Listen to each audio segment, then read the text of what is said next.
Hello दोस्तों, नमस्कार। हमारे इस YouTube channel DR science classes में आप सभी का हार्दिक स्वागत और अभिनंदन है। कल के सेशन में हम जान चुके हैं सहगर्भता एवं भ्रूणीय परिवर्तन क्या होता है। आज के सेशन में बात करने वाले हैं हम प्रसव एवं दुग्ध स्त्रावण की बात करने वाले हैं कि शिशु का जन्म यानी कि जनन मार्ग से शिशु का जन्म कैसे होता है और दुग्ध स्त्रावण की जो प्रक्रिया होती है वो कैसे होती है माता के अंदर। तो इन सभी बातों की जानकारी हम इस सेशन में जानेंगे, बिल्कुल की पॉइंट के साथ में, बिल्कुल बारीकी के साथ में। तो दोस्तों बने रहे वीडियो में अंत तक।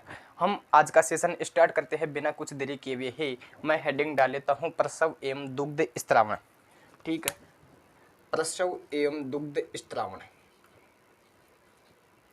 प्रसव एवं दुग्ध स्त्रावण। प्रसव एवं दुग्ध स्त्रावण क्या होता है। बात करते हैं प्रसव की कि प्रसव क्या होता है। इसकी मेन मीनिंग मैं आपको बिल्कुल पूरी डिटेल के साथ में बताऊंगा, लेकिन आपको हल्की फुल्की बिल्कुल सरल भाषा में, आसान भाषा में प्रसव किसे कहते हैं, यानी कि गर्भावधि पूर्ण होने के बाद में, गर्भावधि का जो काल आता है 2 से 70 से 2 से 90 दिन का, जो मनुष्य में जो गर्भकाल का जो समय आता है गर्भावधि का, वो कितना होता है 270 से 290 दिन का। तो गर्भावधि के समय या गर्भावधि के बाद में, यानी कि गर्भावधि की समाप्ति के बाद में शिशु का माता के गर्भाशय से बाहर निकालने की जो प्रक्रिया होती है वो क्या कहलाती है, प्रसव कहलाती है। मैं इसको नोट लगा के बिल्कुल की पॉइंट के साथ में मैं ऐड करता हूं, आप भी करते रहें। गर्भावधि के पश्चात, गर्भावधि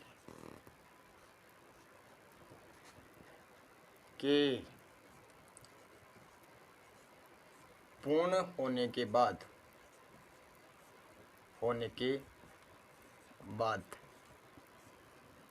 शिशु का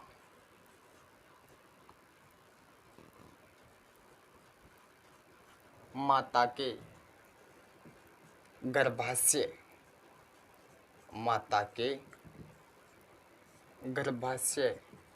से बाहर निकलने की प्रक्रिया, बाहर निकलने की जो प्रोसेस होती है, जो प्रक्रिया होती है, वो क्या कहलाती है, वो कहलाती है प्रसव। वो क्या कहलाती है, प्रसव कहलाती है। अब इस प्रसव की, इस गर्भावधि की पूर्ण होने की, यानी कि गर्भावधि की पूर्ण होने की सूचना कहाँ से मिलती है, तो ये सूचना मिलती है प्लेसेंटा या अपरा से मिलती है। गर्भावधि के पूर्ण होने की सूचना प्लेसेंटा या अपरा से मिलती है। गर्भावधि के पूर्ण होने की सूचना कहाँ से मिलती है, अपरा से या प्लेसेंटा से, अपरा से या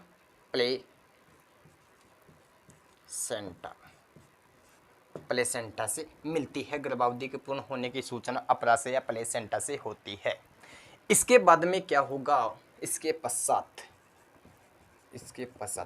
यानी कि गर्भावधि के पूर्ण होने की सूचना प्लेसेंटा या अपरा से तो मिल गई, लेकिन इसके बाद में क्या होगा, इसके बाद में जो मायोमेट्रियम होता है गर्भाशय के संकुचनों के द्वारा हल्की प्रसव पीड़ा उत्पन्न होती है। इसके पश्चात गर्भाशय यानी कि यूट्रस में संकुचन होने से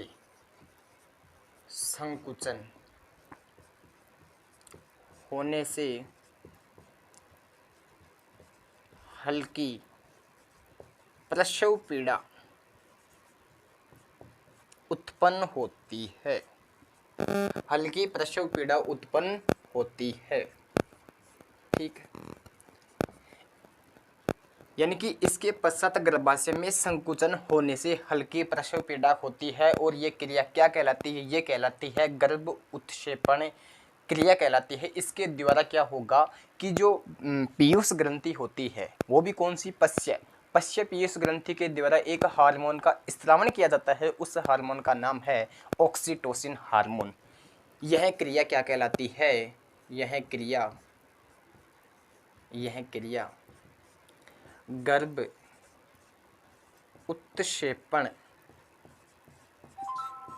उत्क्षेपण क्रिया कहलाती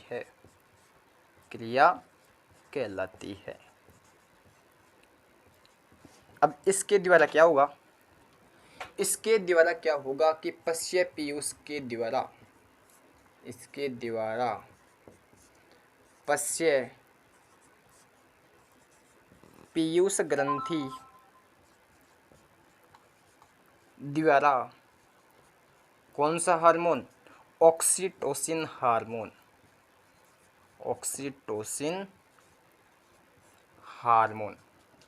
का स्रावन किया जाता है।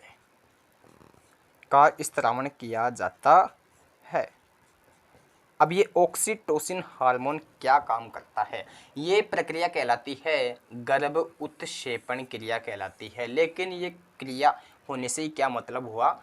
इस क्रिया होने से एक जो हार्मोन निकलता है वो कौन सा निकलता है? पश्य पीयूष के द्वारा ऑक्सीटोसिन हार्मोन निकलता है। कौन सा हार्मोन निकलता है? ऑक्सीटोसिन का स्रावन किया जाता है। ऑक्सीटोसिन क्या है? ये एक हार्मोन है। इसका स्रावन किया जाता है पश्य पीयूष के द्वारा। किसके द्वारा? पश्य पीयूष के द्वारा इस हार्मोन का स्रावन किया जाता है। अब ये ऑक्सीटोसिन हार्मोन काम क्या करता है? जो गर्भाशय के अंदर जो मायोमेट्रियम होता है, गर्भाशय में मायोमेट्रियम होता है,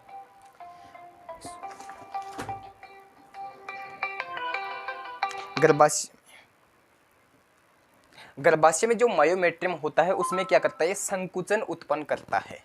इस गर्भाशय के मायोमेट्रियम में संकुचन उत्पन्न करता है, जिससे क्या होती है? तेज प्रसव पीड़ा उत्पन्न हो जाती है। देखिए ये क्या काम करता है कि गर्भाशय के मायोमेट्रियम में क्या करता है? तेज संकुचन उत्पन्न करता है। तेज संकुचन उत्पन्न करने से क्या होगा? प्रसव पीड़ा तेजी से होगी, जिससे क्या होगा? प्रसव पीड़ा क्या होगी? तेजी से होगी। प्रसव पीड़ा क्या होगी? तेजी से होगी। ठीक है, तेज संकोचन से क्या होगा? प्रसव पीड़ा तेजी से होगी। अब तेजी से प्रसव पीड़ा होगी तो क्या होगा कि शिशु जनन मार्ग की ओर धकेलेगा या जनन मार्ग की ओर क्या करेगा? गति करेगा। ठीक है, इससे क्या होगा कि जो शिशु जनन मार्ग की ओर गति करेगा। कौन? शिशु।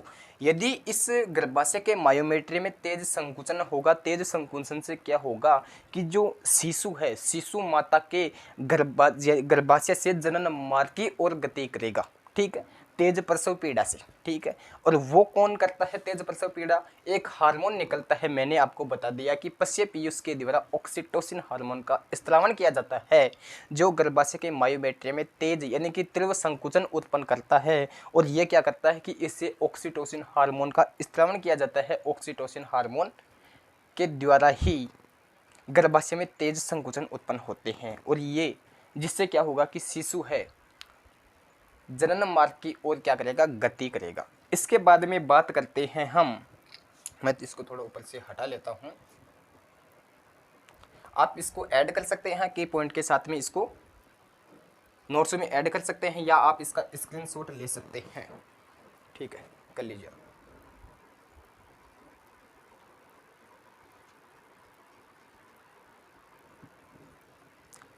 मिटाने वाला कहाँ गया? ठीक, मैं इसको हटा लेता हूं ऊपर से।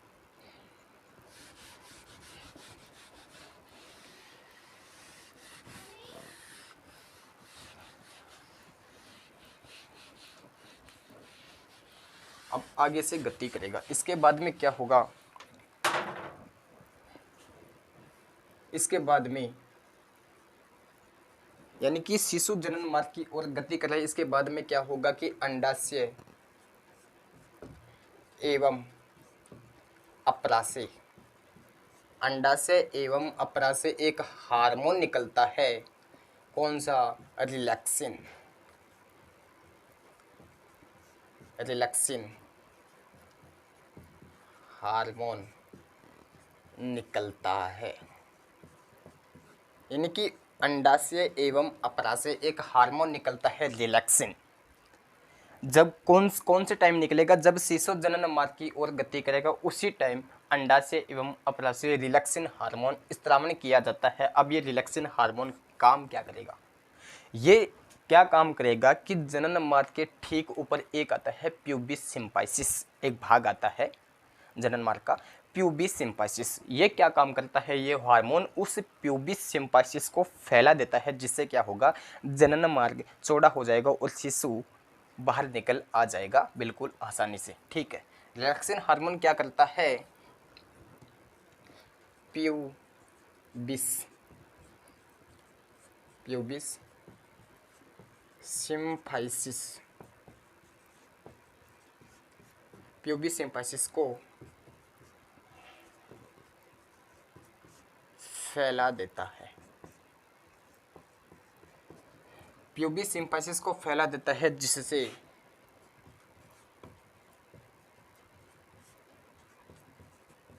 जनन मार्ग चौड़ा हो जाता है, चौड़ा हो जाता है तथा शिशु आसानी से बाहर निकल आता है।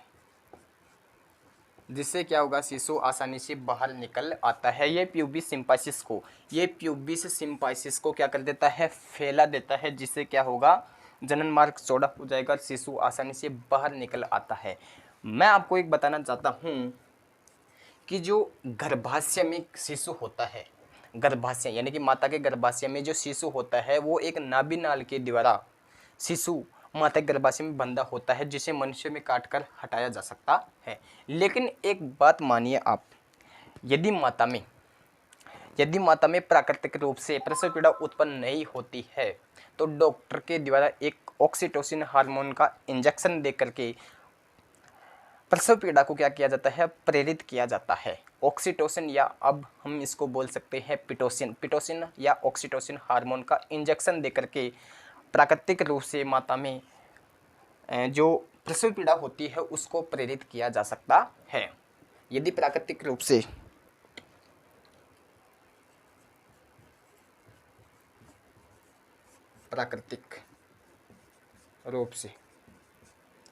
माता में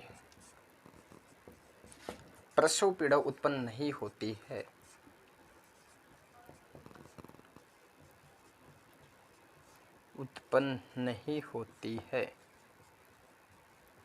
प्रसव पीड़ा उत्पन्न नहीं होती है प्राकृतिक रूप से, तो डॉक्टर के द्वारा, तो क्या होता है, डॉक्टर के द्वारा कौन सा हार्मोन, ऑक्सीटोसिन, या हम बोल सकते हैं पिटोसिन, ऑक्सीटोसिन, या हम इसको बोल सकते हैं पिटोसिन, पिटोसिन हार्मोन का इंजेक्शन देकर प्राकृतिक रूप से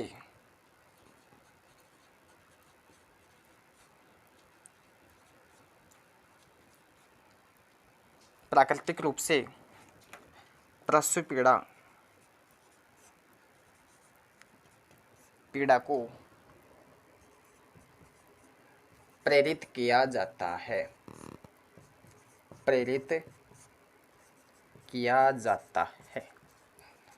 ठीक है।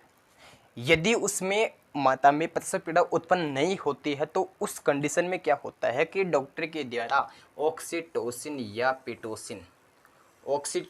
पिटोसिन हार्मोन का क्या दिया जाता है, इंजेक्शन दिया जाता है, जिससे क्या होती है कि प्रसव पीड़ा उत्पन्न हो जाती है।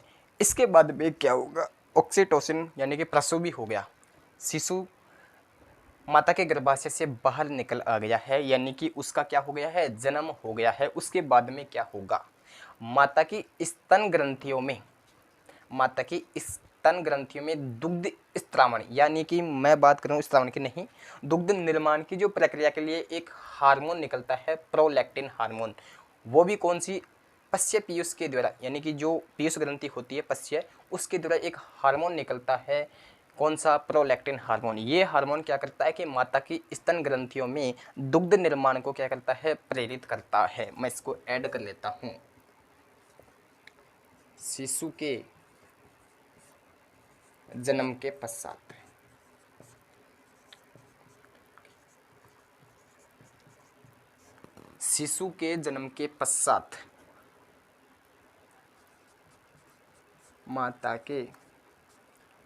माता की स्तन ग्रंथियों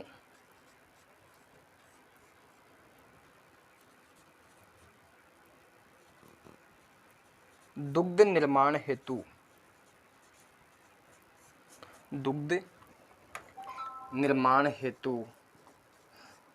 प्रोलैक्टिन पीयूष ग्रंथि द्वारा प्रोलैक्टिन हार्मोन का स्त्रावण किया जाता है,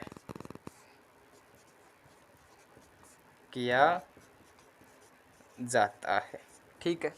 यानी कि शिशु के जन्म के पश्चात माता की स्तन ग्रंथियों में दुग्ध निर्माण हेतु पीयूष ग्रंथि के द्वारा, वो भी कौन सी, पश्य पीयूष के द्वारा एक हार्मोन का स्त्रावण किया जाता है। वो हार्मोन है प्रोलैक्टिन। ये काम क्या करता है कि माता के स्तन ग्रंथियों में दुग्ध निर्माण हेतु प्रेरित करता है, किसको, दुग्ध निर्माण को। अब आगे बात करते हैं कि दुग्ध के निर्माण की प्रक्रिया तो हो गई, लेकिन इसको बाहर निकालने के लिए भी तो कुछ हार्मोन की आवश्यकता होती है ना भाई। दुग्ध निर्माण की तो प्रक्रिया होगी किसके द्वारा, प्रोलैक्टिन हार्मोन के द्वारा। लेकिन इस दुग्ध को बाहर निकालने के लिए, यानी स्तन ग्रंथियों से दुग्ध को बाहर निकालने के लिए कौन से हार्मोन की आवश्यकता होती है, हम इसको आगे समझने वाले हैं। शांति बनाए रखें, ठीक है।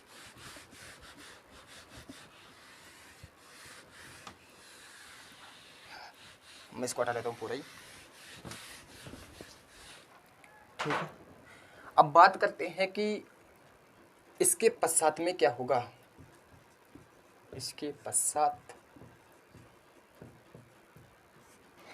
पश्चात में क्या होगा कि माता की स्तन ग्रंथियों से दुग्ध का स्त्रावण, या हम बोल सकते हैं बाहर निकालने के लिए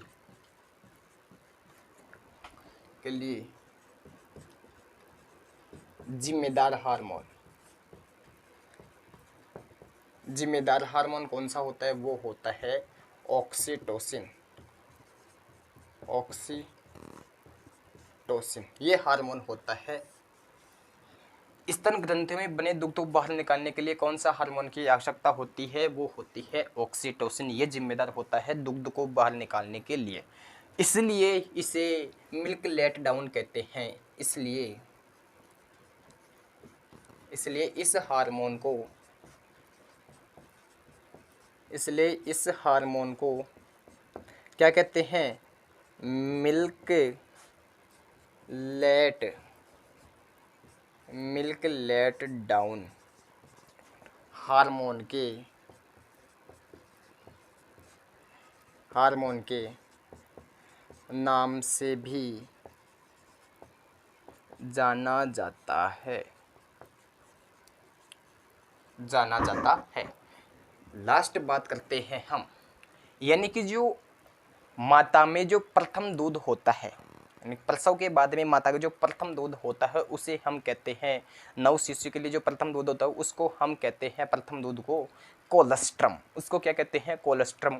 उस कोलेस्ट्रम में क्या होता है कि उस दूध में पोषक पदार्थों की मात्रा अधिकता की होती है तथा नवजात शिशु को प्रतिरक्षा प्रदान करने के लिए उसमें एक एंटीबॉडी पाई जाती है, IgA भरपूर मात्रा में पाई जाती है। इसलिए माता के प्रथम दूध को बाहर नहीं फेंकना चाहिए, शिशु को बिल्कुल पिलाना चाहिए क्योंकि उसमें पोषक पदार्थों की मात्रा अधिकता पाई जाती है और तथा नवजात शिशु को प्रतिरक्षा प्रदान करने के लिए उसमें एंटीबॉडी पाई जाती है, IgA। तो उसे व्यर्थ ना भगाएं, क्योंकि कई जो अंधविश्वास हैं, कई प्रथाएं हैं, वो गलत प्रवृत्तियां हैं, वो अंधविश्वास है, उसमें ना जाइए आप। तो ऐसा काम करें आप, ठीक है। मैं यहाँ पे ऐड करता हूँ, माता के प्रथम दूध को, माता के प्रथम दूध को क्या बोलते हैं? कोलेस्ट्रम, कोलेस्ट्रम बोलते हैं। और इसमें सर्वाधिक एंटीबॉडी क्या कौन सी पाई जाती है?